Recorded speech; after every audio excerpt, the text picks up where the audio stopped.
What's up, everyone, and welcome back to Movie Race.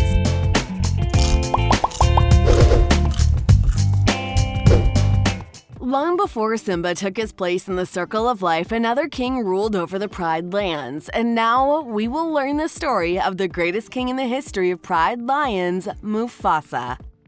You deliberately disobeyed me. I know. You could have been killed.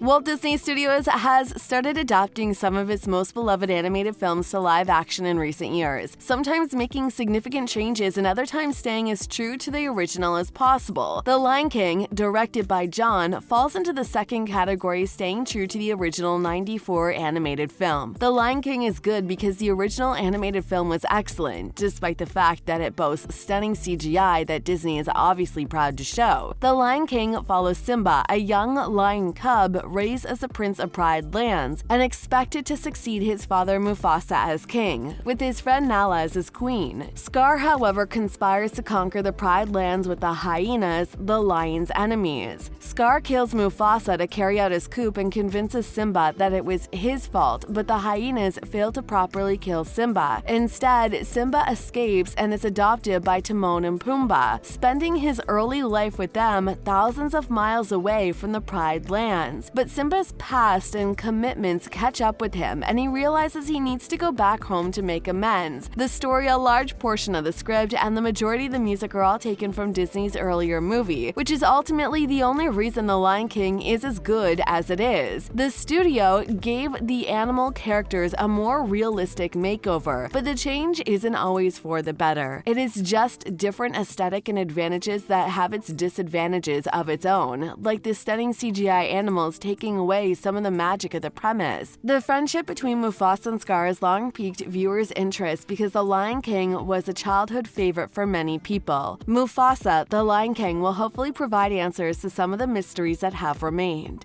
King, undisputed, respected, saluted, and seen for the wonder I am! At the International Disney Fan Convention D23 Expo, the Oscar-winning director Barry Jenkins revealed the existence of the 2019 movie The Lion King's prequel. Mufasa, The Lion King is the official title of the prequel. At the event, he also provided an exclusive sneak peek into the movie, and based on the looks of it, Mufasa appears to be another hit for Disney. Barry Jenkins, who will take over as the director for the prequel film from John, revealed during the Disney and Pixar panel at D23 that Mufasa the Lion King would be released in 2024. The year-long window has now been reduced to a single day, and the film will now be released on theaters on July 5th, 2024. The Lion King, a beloved movie from the Walt Disney Studios, was first presented in '94 and had its central theme of the triumphant of good over evil. Once again gaining popularity with the audience and becoming a box office hit in 2019, the studio decided to remake the film.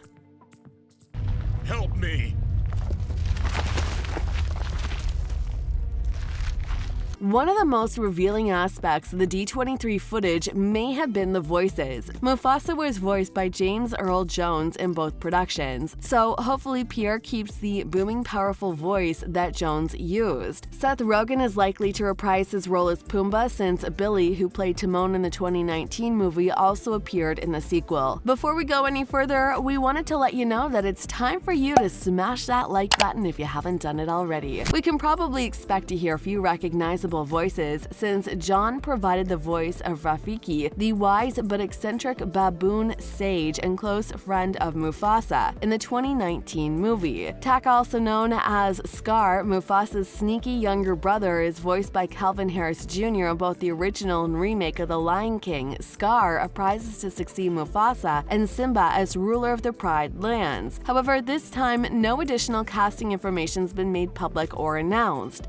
From the ashes of this tragedy, we shall welcome the dawning of a new era. The D23 teaser shows Rafiki explaining Mufasa's backstory to Timon and Pumbaa, even though publications have more recently classified this new film as a prequel. Perhaps this is how the story will shift between the past and the present. After all, it's not that different from Timon and Pumbaa and the hand-drawn sequel, The Lion King, telling the humorous story of how they first met. Mufasa, The Lion King, on the other hand, could be based on the original fictional Lion King tie-in novel The Lion King: A Tale of Two Brothers, which focuses on younger versions of Mufasa and Scar. Since Calvin Harris Jr. was originally cast to play a character named Taka, and the book explains that Taka was Mufasa's younger brother before he became Scar, it appears that the movie has already taken one element from this book. In the original '94 animated Lion King film, Mufasa provides a brief account of his past. Very little is known about Mufasa's parents, but it's obvious that most of the lessons he passed down to Simba came from his own father. Before showing Simba the great kings of the past within the starry sky, Mufasa proudly declares, "Let me tell you something that my father told me." Despite the fact that very little is known about Mufasa's parents, it's obvious that his own father was the source of the majority of the lessons he taught Simba. It's likely that Mufasa will play the joyous child in The Lion King 2, while his father will play the wise old king, providing some insight into how Mufasa developed into the regal beast in The Lion King.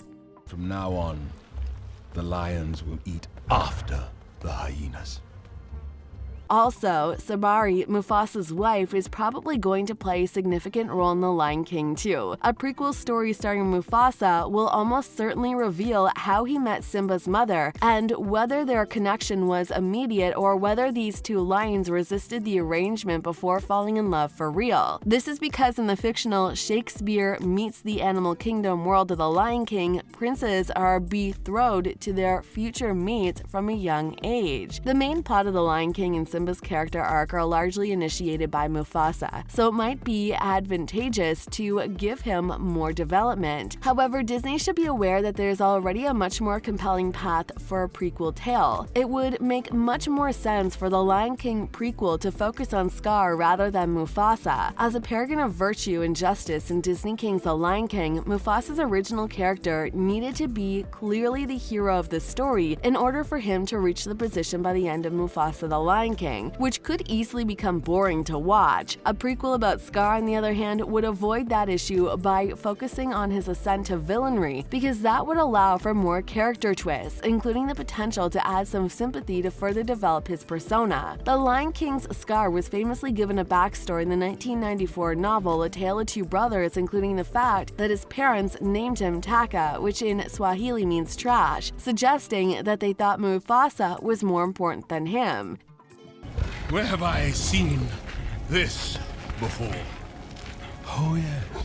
What little information there is about Mufasa, The Lion King has already painted it as a very predictable story, which is why it would have made more sense for Scar to be the one with the prequel film rather than Mufasa from The Lion King. And because of this, you need to smash that subscribe button and notification bell, so you'll never miss any of our videos in the future. Scar's status as a villain allows for far more room for character development than Mufasa, and given how much attention he's received in previous installments of the franchise, Scar getting a movie seemed like a natural conclusion. See ya in the next video.